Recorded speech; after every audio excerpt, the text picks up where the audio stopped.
Good evening, and welcome to tonight's event. Award-winning author Eimear McBride joins us for a conversation about a recent novel, The City Changes Its Face, with fellow writer Jeannie Vanasco. We are delighted to have you all joining us tonight at the Stavros Niarchos Foundation Library. My name is Margaret Sigilino, and I'm a librarian here at SNFL. First of all, I would like to thank the Stavros Niarchos Foundation for making programs like this evening's possible. I would also like to remind you that if you don't already have a library card, it's easy to get one by visiting any information desk in this building. Finally, I would like to encourage you to visit NYPL's website and take a look at the upcoming 7 Stories Up programs like this one. We would love to have you join us in this space again. It is now my pleasure to introduce Eimear McBride and Jeannie Vanasco. Eimear McBride is the author of 4 Girls. A Girl is a Half-Formed Thing, The Lesser Bohemians, Strange Hotel, and The City Changes Its Face, which is what we're discussing tonight. Jeannie Vanasco is the author of Things We Didn't Talk About When I Was a Girl and The Glass Eye. Her 3rd book, A Silent Treatment, was just published by Tin House. Without further ado, please welcome Eimear McBride and Jeannie Vanasco. Thank you, everyone, for being here. I think we're going to start with a reading. Is that the plan? Okay. I think, yes, give everyone a taste of what's going on in it. They don't know. So I'm going to read a little bit from... so the novel takes place mainly over one night in 1996 in Camden Town, but it also goes back and forth over the last 2 years, so we know what's happened. In this section, Stephen and Eily, who are in a relationship, the protagonists, Stephen's long-lost daughter, Grace, who is 2 years younger than Eily, has come to London for the first time. They've reconnected after 12 years of estrangement, and he's taking her out round London, and Eily is waiting at home, feeling a bit awkward about this change in her life.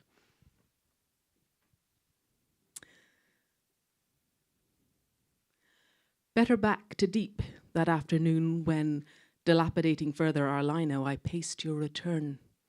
Home from journeys and flush with tales that'd make much for her of our London world. I presumed where you'd show her, and once there, what you'd say. You'd taken me those byways, so why not take Grace? But I cursed to myself all I'd willingly flog just to be those new eyes with you again. Seeing once more, as I saw then, through the material heat of your attention.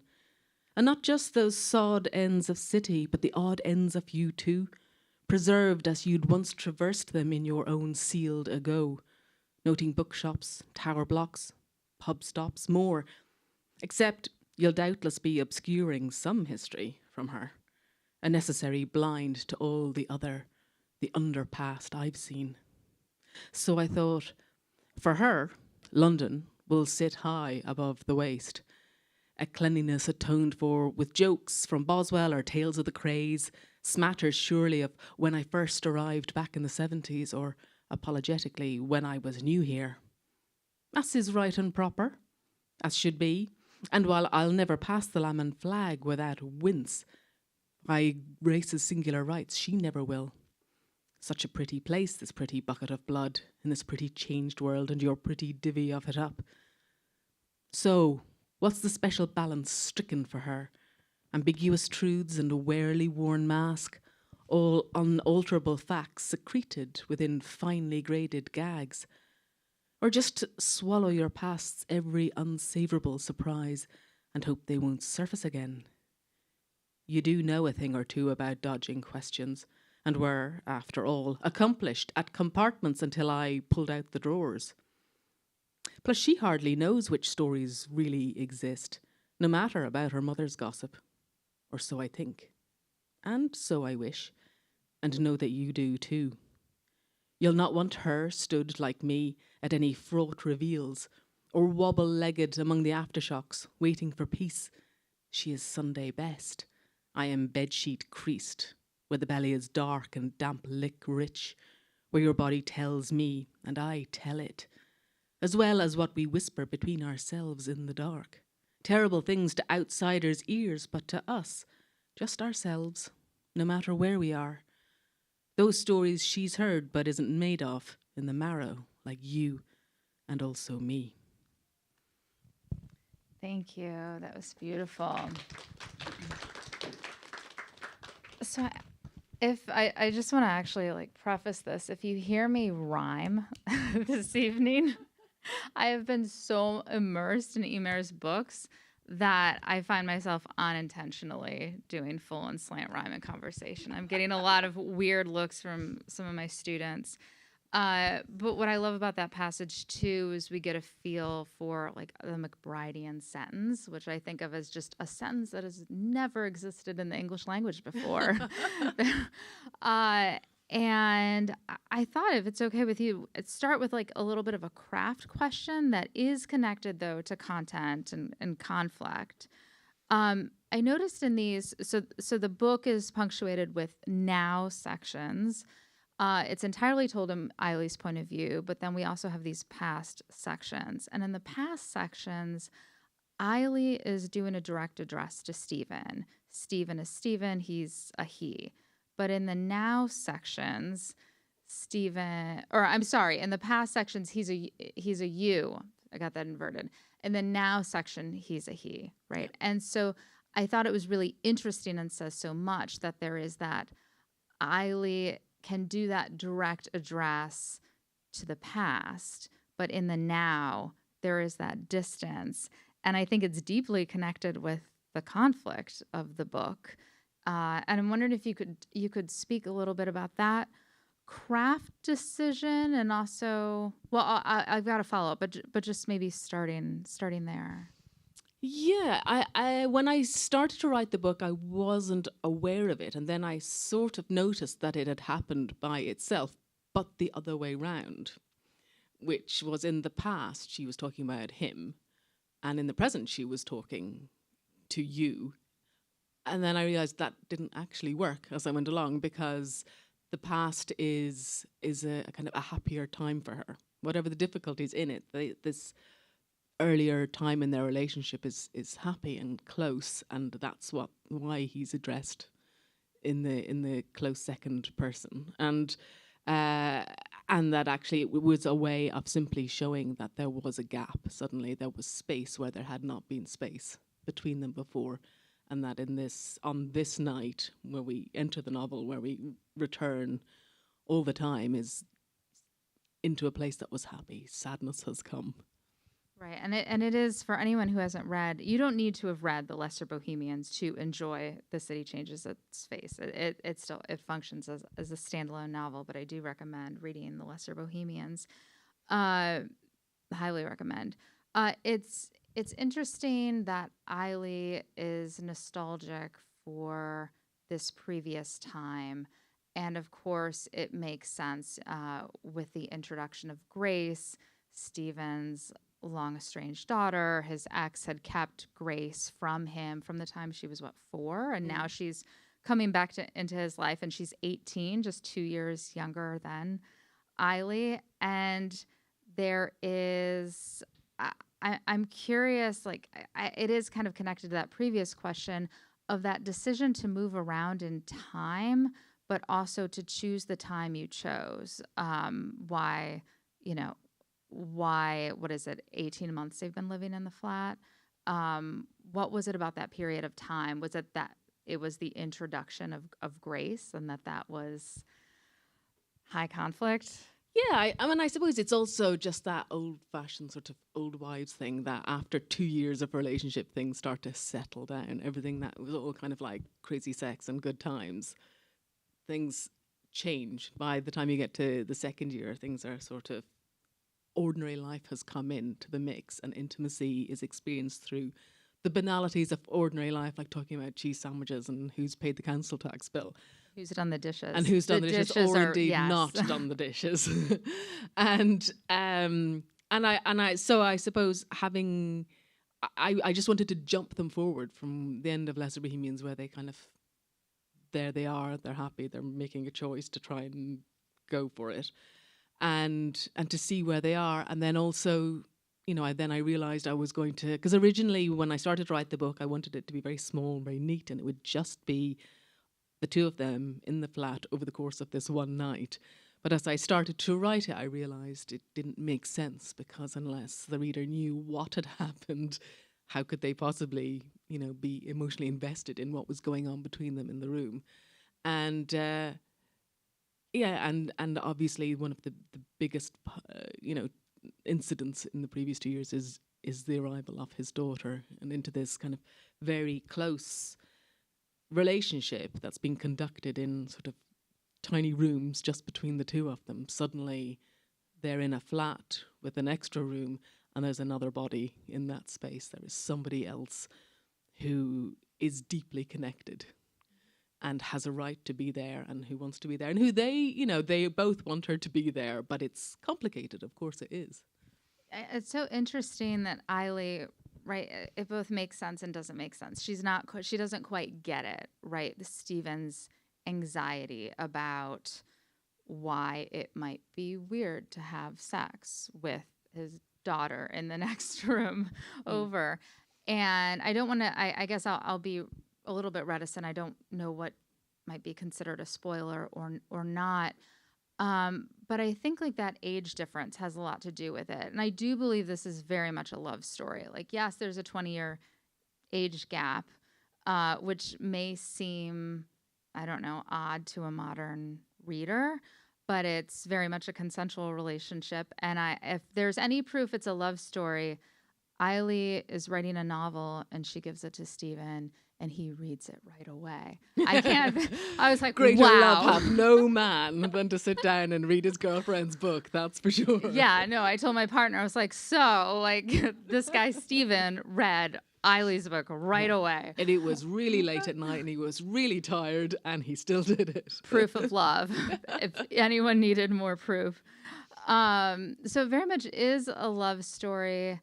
And I'm wondering if you can talk a little bit about the complications that are involved, because Grace and Eily do kind of become friends, surprisingly. Like, you would expect maybe there to be more conflict there, but they bond very quickly. And I'm wondering if that, I mean, I guess it depends on your process, but if that surprised you, or like what kind of surprises came up with the conflicts as you were writing this book? Like, yeah. Yeah, no, I think I'm glad that you framed it that way as well, because it's very important. If you try to read it as a sort of abusive older man relationship, you will completely miss the point of the book. You will not see anything there to support it, but also you will not see all that is kind of beautiful and difficult about it. And I think, of course, there are difficulties caused by the age gap and by the closeness in age between her and his daughter. And I think there is, for instance, as you mentioned, when his daughter comes and stays, he stops wanting to have sex, because there's lots of reasons which we find out in the book, but also, he feels uncomfortable about it. And I think that's where you really see Eily's youth, and that's where her sort of conflict with Grace is, because it's about, where do I belong in this situation now? I'm the kind of, we've always had this huge sexual bond, and now that's not there. So where am I? What do I get to own of, Stephen? And I think if she was older, she would be more relaxed about that. It wouldn't be a big cause of concern, but because she's young, her insecurity about it sits right at the top. She's not able to just go, okay, these things go in cycles, it'll be fine. We'll work it out. And so there's lots of things like that where I did have to think about the age and just what her own experience of life allows her to understand and not understand at that point, and not write her like she's 25 or 35, but to remember that she is, 20. And also that although he's older, he's not very experienced in relationships, and it's not much help in a lot of ways when it comes to these things. He's kind of at a loss as well. And so, but then, writing the relationship between Eily and Grace, I was really interested, because I know a lot of people who have big age gap relationships, who have friendships with their partners' children who are of similar age, and that people do that and can do that, and no one's damaged and destroyed by it. That actually, if people care and are careful of each other, those things can work out, and very often do. And so I wanted to allow them to have that natural sense of anxiety about each other. How do we deal with each other? And also, but then also there's a kind of an ability to ally with each other against him sometimes when they both decide they want something that he doesn't want to do, show them this film about his life. So it was, trying to just find those places of conflict but also of comfort. The fact that Grace can say to Eily, you know him so much better than me. Is it okay for me to ask him about this or to talk about this? And Eily, who does know him incredibly well, can say, yes, do, or no, don't, or ask him, but if he doesn't want to answer, he just won't, so don't worry about it, and things like that. And they find their own level. And of course, being, young women, they also go out and get absolutely hammered together, which really helps the relationship process find its level, I think. Yeah, and at the same time, Eily, I think, knowing that and reflecting on Grace as his daughter, so she is always going to be the one he would choose, probably, right? And so there is that jealousy, or I don't know what you want to call it, but she's self-aware. I mean, she's aware of it. And you mentioned that film within the book, which is incredible. It goes on for I don't know how many pages, like 80 pages. It's but it's not like screenplay format. It's a film in prose, and I'm wondering if you can talk about deciding to include, because it just seems so difficult, right? And it's a little bit of a departure too, because I mean, we have Eily describing what is on the screen, so it's not always what's, and like looking at reactions and trying to be there. There's watching this autobiographical film about Stephen's life, and it's a very difficult time in his life, and she's very attentive, but it's a little bit more physical, more bodily, which is kind of different from other parts of the book. What was that like? What were the challenges, surprises? Yeah, I mean, it was a surprise to me. The day I realized that there was going to be the film, I just thought, oh God, this is the worst thing that I could have done to myself. Because I had known it was going to be there. I knew that Stephen had written this film, and it's, set in 2 days in the 1970s when he was very young and was coming off heroin and has a breakdown and kind of wanders around the streets of North London. And he's, written this, and by the time we're in City Changes Its Face, the film has now been made. It's not completely finished, but it's almost finished. And it seemed like such an excruciating experience to put the characters through watching it together that I couldn't resist it. I thought, God, it would be so great. Imagine how awful it will be for him to have to sit there with his daughter watching this very graphic film about him and the breakdown of his relationship with her mother when she was pregnant, and the way he behaved and what happened to him as well. And, and then also to watch this next to his girlfriend. It's just going to be so difficult for him that I absolutely cannot resist writing it. But I thought that I would cheat it. I would be able to just write a few kind of very excruciating scenes and have them kind of sitting in the screening room and discussing it a little bit, and you could kind of get the suffering and the anxiety through that. But as I started to write it, I realized it didn't make sense. How could the reader be invested in their reactions to it if they don't know what they're reacting to? And to really allow the reader inside that excruciating experience, they have to really invest in the story of the film and what happens to the characters in the film. And then I realized that I was going to have to do the whole film, and I was raging with myself. I just couldn't. I just thought, oh God, it's hard enough to write a book. Why do you have to now do this? But I knew that it wouldn't make sense if I didn't. So then I had to just sit down and map out a whole film. And yes, and you're right, it's not a screenplay. It has headings, so it has, interior, archway flat, day. But the rest of it then is really in prose. And it was also following the logic of, having to transfer a visual medium into words. So I couldn't use any internal monologue or any of the tricks that I like to employ in my other writing. It had to be a much more conventional prose in a way than I was used to writing. It had to be very clear what was happening.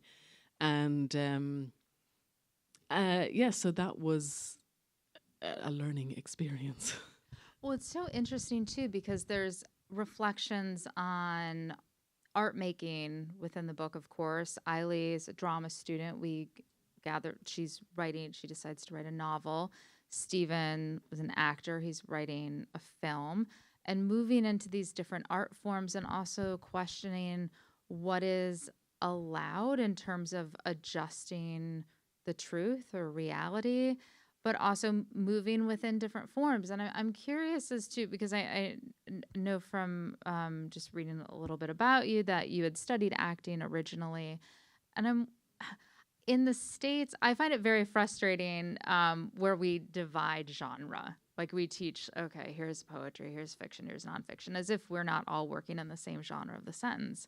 I'm curious about like your perspective on moving between different art forms, and then also that what's at stake for Stephen in particular in making the film and deciding how close to get to the truth and what that even means. Does that make sense? Yeah. No, I mean, I think I was very interested in that idea of what do we owe and what do we consider to be truth when we're talking about fiction, or when we're talking about the script that he's written. And he debates it with himself, that because of the kind of graphic nature of the story, because of the people involved in it, the people he hurt in it, how much is he morally allowed to change it. But of course, anyone who makes anything knows that once you make it and it comes out of here onto the page or onto the screen or wherever it goes, it will change. As soon as it hits the air, it becomes a different thing. It requires different qualities in order for the emotion of the situation, the logic of the situation to make sense in a way that isn't just inside your head.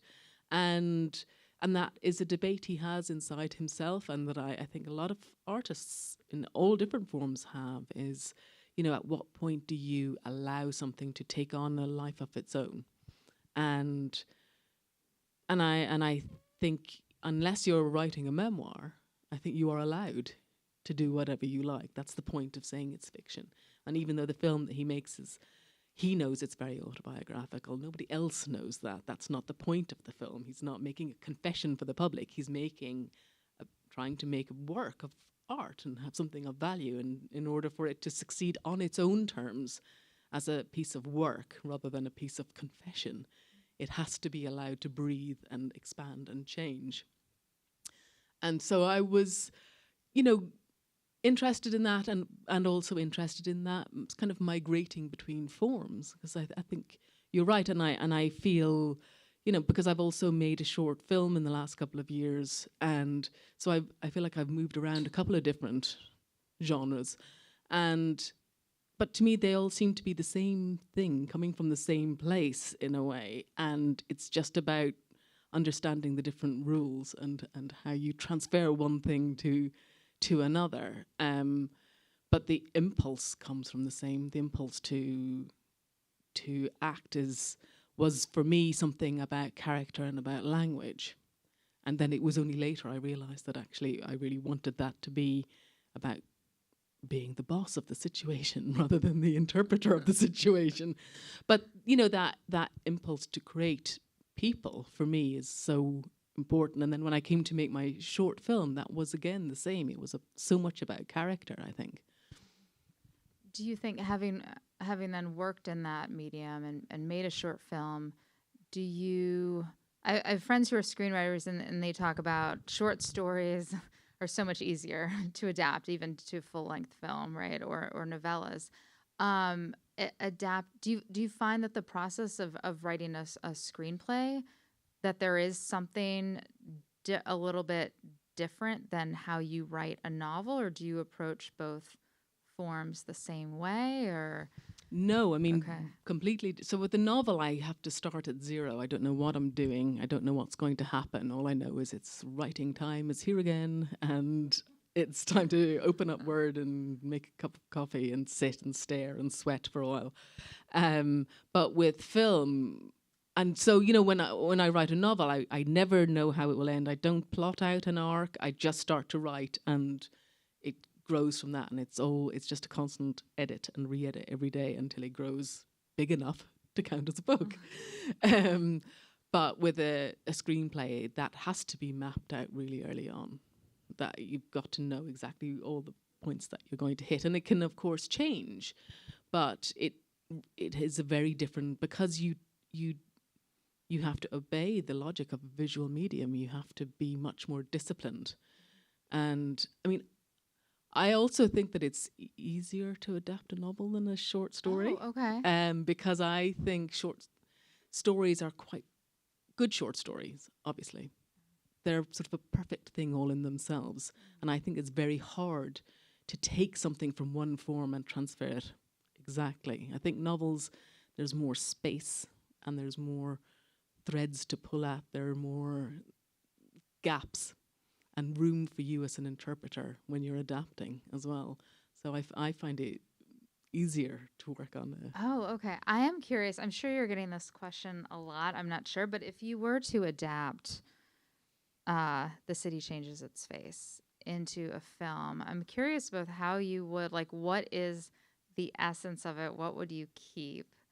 Or what is most important? And then, like, if you were to direct it, I think of your work as so highly stylized. So I think of like directors like Wes Anderson, where you see the film and you're like, okay, yes, that's a Wes Anderson film. I am curious if you've thought about that. Well, I have adapted Lesser Bohemians, so that is a completed screenplay now, and that was, you know, it was very difficult because, you know, you've got a 300-page novel that has to turn into 120 pages of script.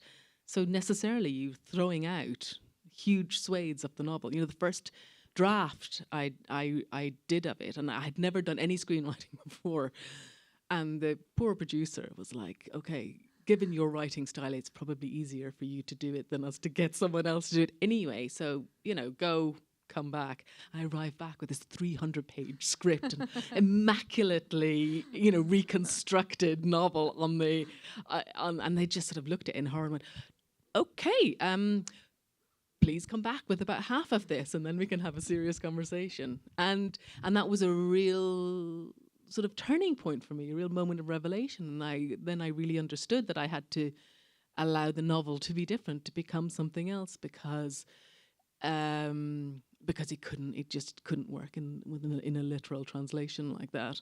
And so I had to decide, what is the heart? What is the thing that if I lose this, it loses itself. It is no longer the Lesser Bohemians. And so once I kind of understood that, and also thought, well, the book is the book and it will always be there. It's exactly as I want it to be and nothing will change that. But how do I go about kind of ripping half of it out? And I quite enjoyed it once I kind of understood, okay, this is the heart of it is Eily and Stephen.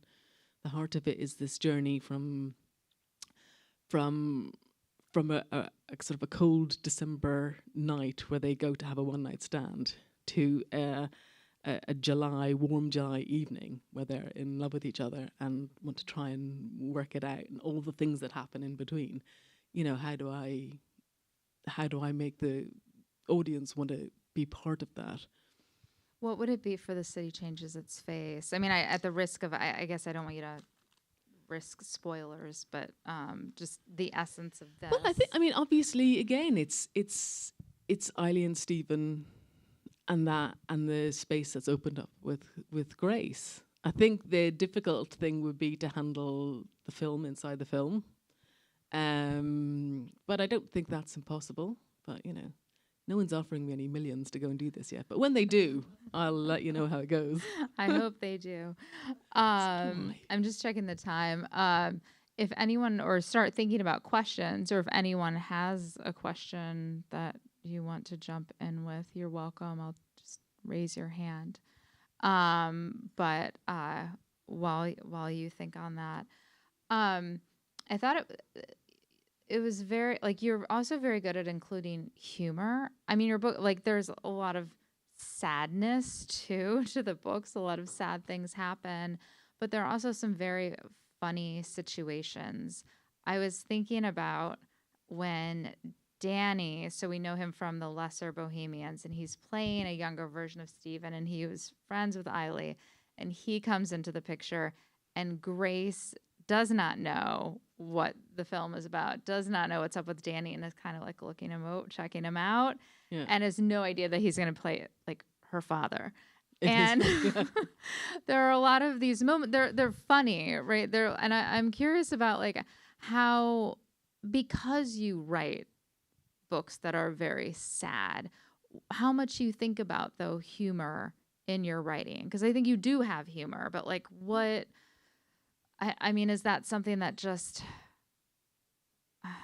comes? Are you searching for humor in particular moments where you're like, oh, it's getting pretty heavy right now. I need this moment, or what is it like to, or is it just like it happens? It's hard to describe. No, I mean, I'm glad you mentioned it actually, because people always forget this element that in all the books, even like the grimmest one, Girl is a Half From Thing, there is a lot of dark humor in it, and I think very funny. It's for me completely natural, because that's part of life, isn't it? That, sometimes you find yourself laughing at the worst possible thing just because it's a way of coping with it, or it takes the weight off, or it just allows you to step outside the sadness of the moment.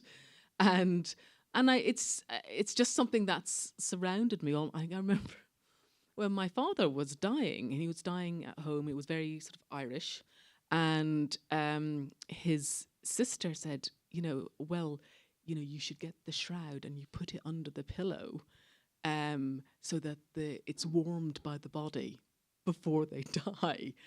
And my uncle just went, "Ah, yeah, and sure, why do we get the coffin and we'll prop it up at the end of the bed so you can have a good look in it first." And just sort of sitting in this sort of house going, okay, this is how we deal with sad things in life. And I suppose that just, it feels normal to me that, that they have, they've been through some very harrowing things, both of them, and they can make jokes about those things, those kind of really awful things, the way that you could never make it to somebody else, only to someone who knows you very well and who understands you very well. And it's also part of intimacy, I think, the ability to laugh about sort of terrible things together, and also including sort of absurd things. Like there's a moment where Eily gets enraged with Stephen, and she throws a jar of piccalilli at his head, which is, I don't know if you have piccalilli here, but it's a very stinky kind of pickle that you put on sandwich, like a jam pickle you put on sandwich. And she picks it up, she throws it at his head, and then it falls on the floor, and then it smashes everywhere, and he cleans it up, then he cuts his hand, and it just kind of ends up growing into this kind of huge mess. And it just, I think, for me, it's always about making things feel very specific to the characters. Like, this is something that has, we've all done things we just think, oh God, if other people knew that I had done that or I said that, they'd think I was crazy. But, these are things that happen between people in private, where they just, someone throws a jar of piccalilli. Well, the book is also so much about them surviving that, the Lesser Bohemians, all that they went through, and now we see them later, right? And how they've made it through a pretty difficult start, but I think a more realistic portrayal of a relationship, of somebody, of like a couple in love, where you're going to disappoint each other or you're going to make mistakes, but they make it through it. And I think, I don't know how you do that without humor, without being able to get to that place. So that's why I think like the humor seems so essential to your work, especially here, when it is so much about making it to the other side, to surviving something. were there, I mean, what is your, do you read other authors when you're working, or do you have, like, would you say there are touchstones? I know you get like the Joyce a lot, like he was an influence, but are there any contemporaries or any authors who have you consider strong influences? Oh no, I mean, I hate all contemporary authors. I'm filled with rage and jealousy and resentment towards them and their successes. So no, don't read any other writers. They're all rubbish. No, I mean, when I write, I don't read fiction because I find that very distracting. So that's unhelpful to me when writing. But of course, there are writers. For instance, we were talking about Garth Greenwell before, who's a writer that I have a real sense of affinity with, actually, of an interest in similar things, interest in the body and in writing about sex. And I really love his books. So you can read his books, but but not a lot. I actually feel sometimes a bit like I've landed from Mars. I don't feel very connected to the contemporary literary world. I don't feel I belong in it. I don't seem to have the same concerns and preoccupations as my contemporaries. And obviously, stylistically, I'm kind of wandered off to do my own thing in my own way as well. So, I think I turn to the past more when I'm kind of looking for companionship. Okay. Who are some of those authors then? Well, I mean, of course, Edna O'Brien was very important to me. It was always very important to me when I was growing up. It was the first sort of grown-up reading I did, and was the first time I had seen a world that I knew reflected in literature. And the way she wrote about women and the body, although nowadays it would seem very tame to us, but at that time, of course, was very shocking and revelatory. And when I was reading it in the 80s, it was very shocking and revelatory. So I think about Edna a lot. I think about, I think about Dostoevsky a lot.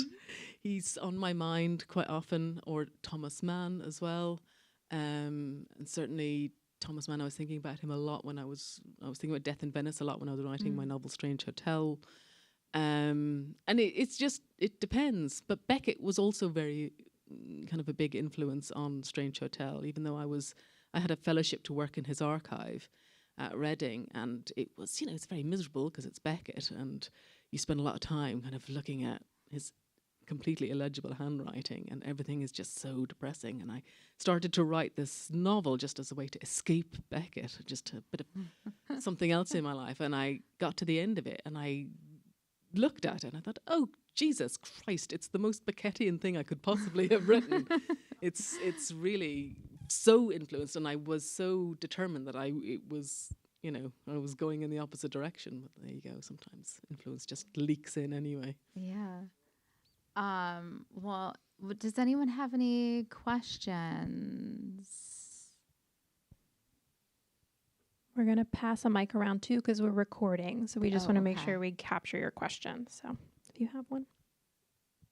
Did I see? Oh, yes. So the theatre of action in your, the locations have changed from Ireland to London. And I just wondered about that, as I'm a Scottish person, but I lived for a long time in London. And I think about the periods that I lived there. And I often, in reading you, that sort of notion of looking back to a time and, where life perhaps was very powerfully, there was a sort of a pungency about experience. And so I was wondering in these last two books, how do you live in London now? I do. Yes, right. So did you move as a young person or to go to college or something? Or? Yeah, so London is a really important part of both this book and of The Lesser Bohemians. It's a third character, well, a fourth character in this, perhaps after Grace.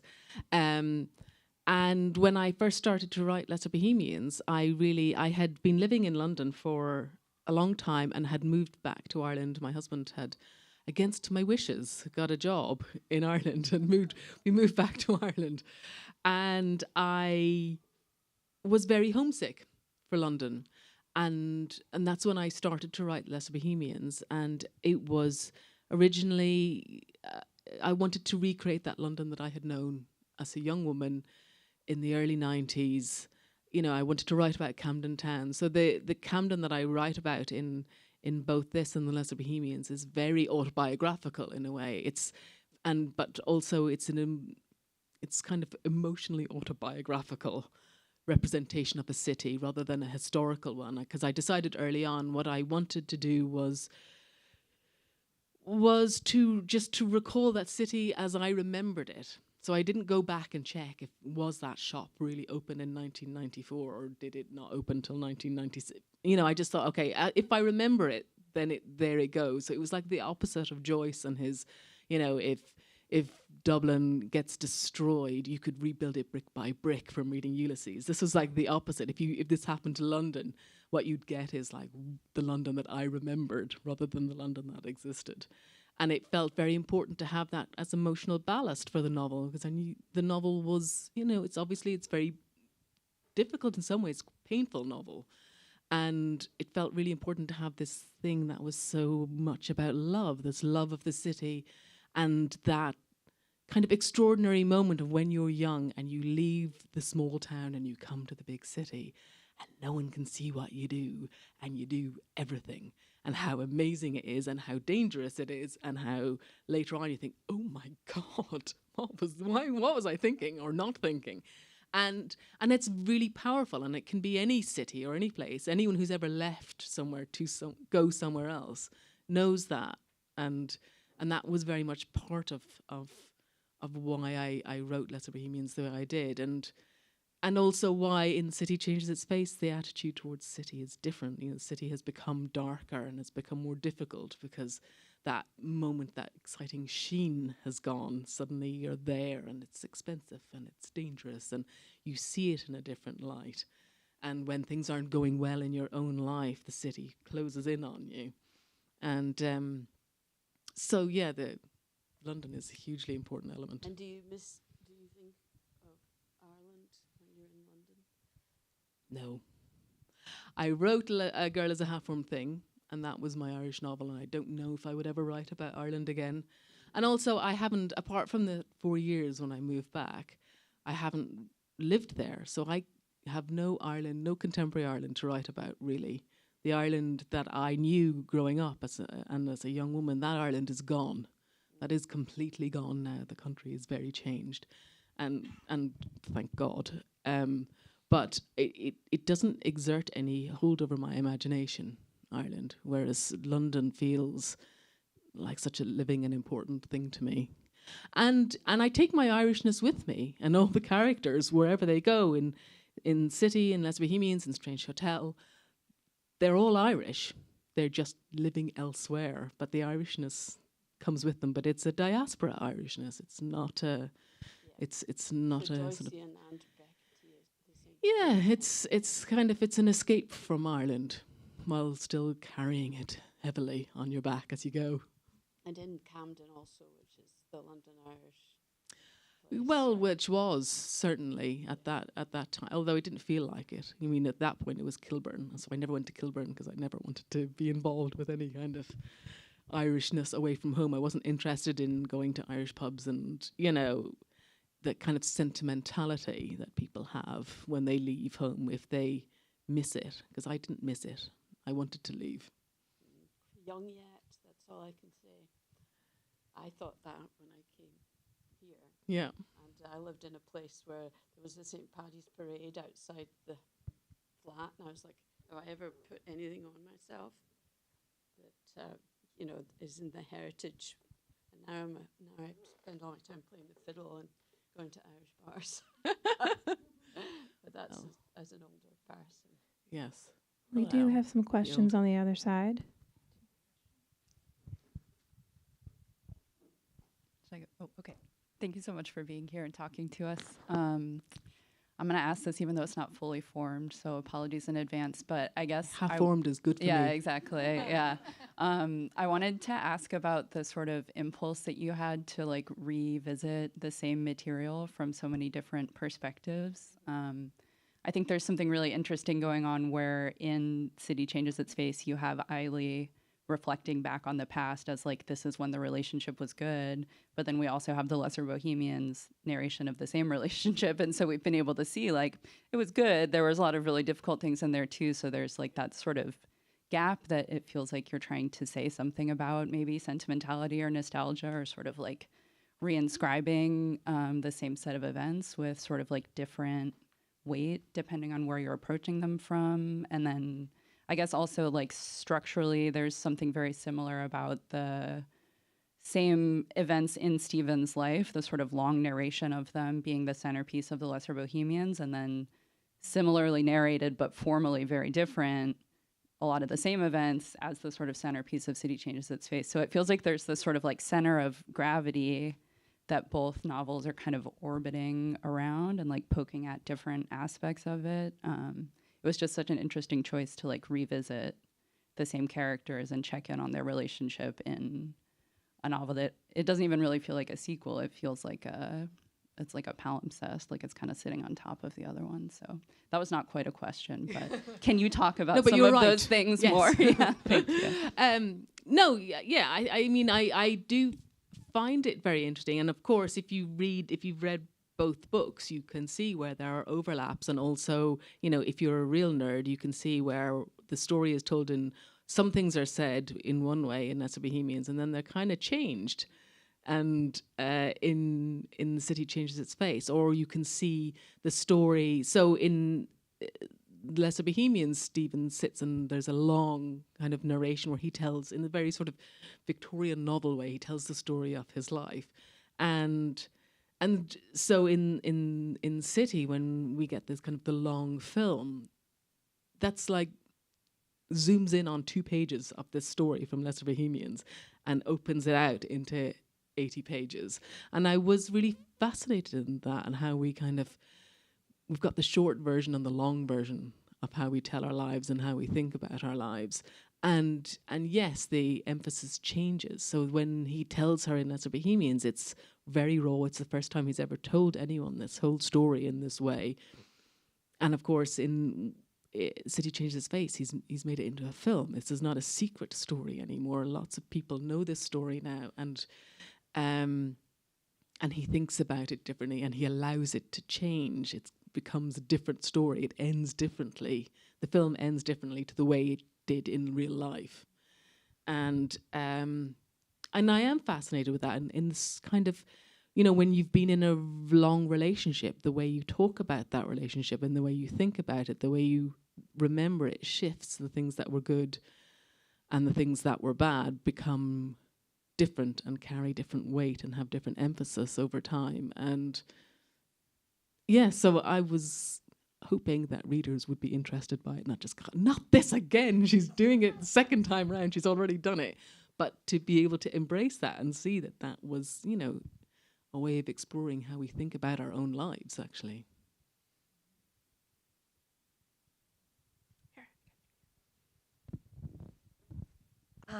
So I wanted writing about sex. I think it's really remarkable the way you do it. I'm just like, I can't think of other writing, like, you know, another writer that sort of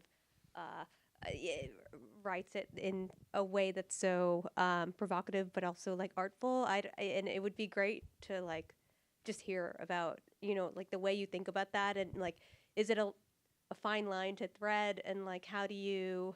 It's a tough thing, I think, sometimes from like a craft perspective to like how to include those types of scenes. But I would just like love to hear about kind of the way you think about it, and how you edit yourself, and you know, that would be helpful. Yeah, no, I mean, I have a very dirty mind, obviously.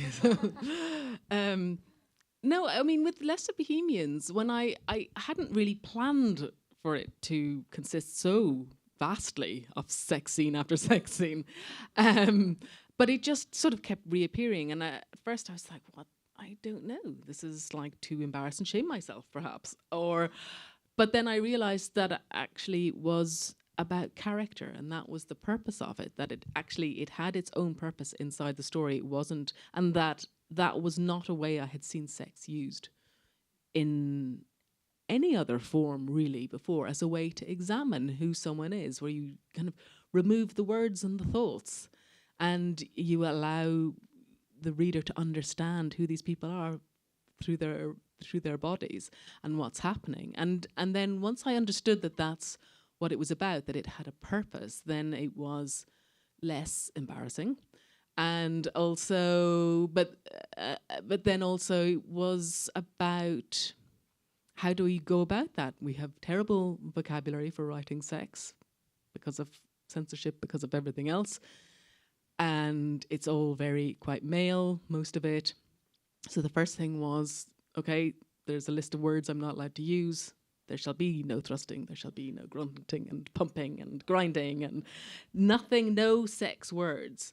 Because, the minute you hear those things, it's like you've heard it so many times that it's not interesting, it doesn't strike you, it doesn't tell you anything new, it just, you know what you're supposed to think when you hear that word, or what you're supposed to see in your mind's eye. And I wanted it to feel like you had never seen sex described in this way before, and that it could only happen in this way between these two people. And so it was constantly bound up to who they were in every situation. It wasn't, I could never allow it to be general, just, and then he grabbed her, and then there was some shagging on the bed, and, that it had to be always like, what is their emotional state? How is the emotional state changing in the moment? Where is insecurity appearing, or anxiety appearing, or when are they getting beyond kind of emotional anxiety, and the body is just taking over, and how, what are they expecting when they come into the room? What are they bringing with them into the room, and how are they changed by this experience when they leave? Because especially at the beginning of a relationship, every time you have sex with someone, that's quite significant.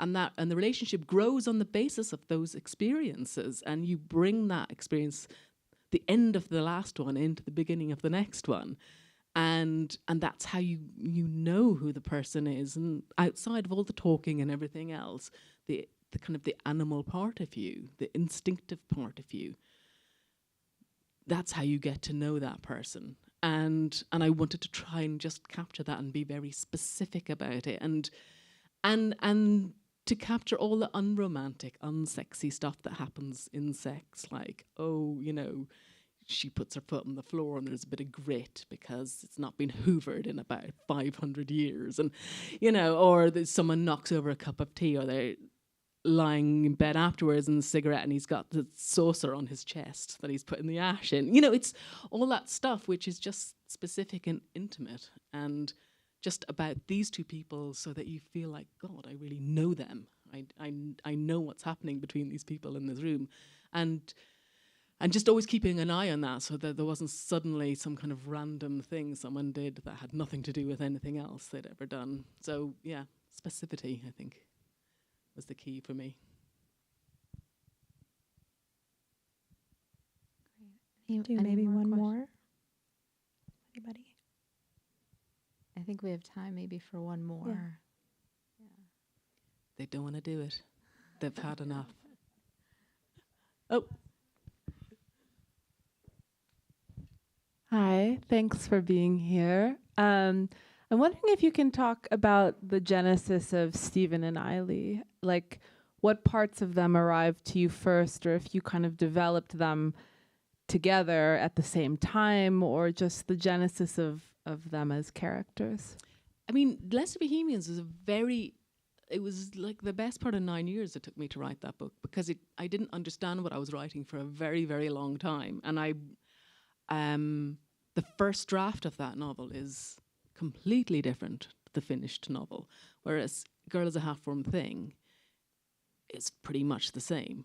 It's, the language is sharpened and such, but in this, In Lesser Bohemians, the trajectory of the story was completely different, and it took me so long because it was so hard to work out what the hell was going on between them, and and I wrote this enormous book. I wrote an 800-page novel, in which every time someone sneezed, it was documented and thought about and considered in very exciting and extensive language. And I got to the end of it, and I was like, oh my God, I've written War and Peace.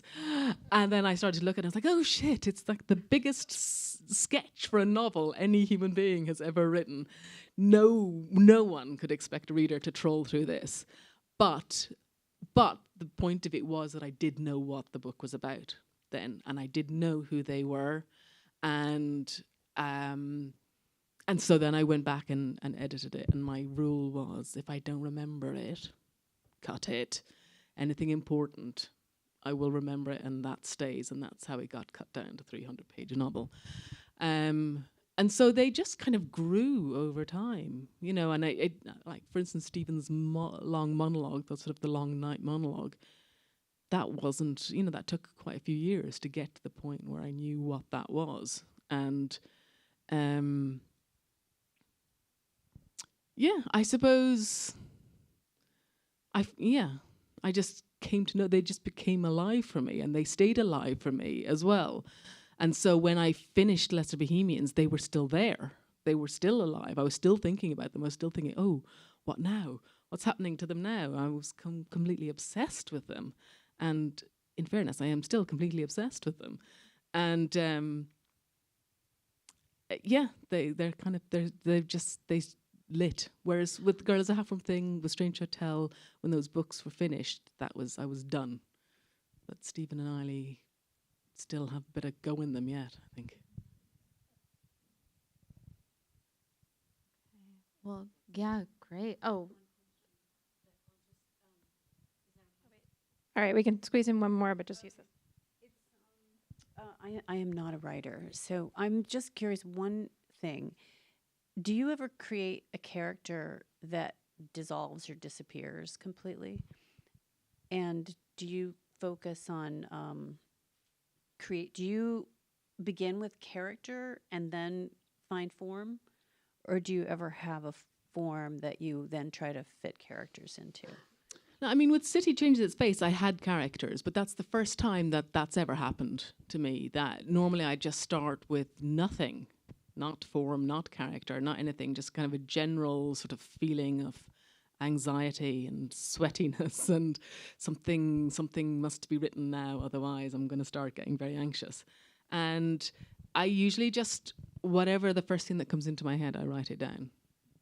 And then I try and understand what that might be and how it connects to the body, and that's the next bit. And it kind of just feeds and grows from that, really. But I've never had a character that has completely disappeared. I've had peripheral characters whose stories have changed and whose significance has lessened a little bit, but they've only ever been there because they needed to be there.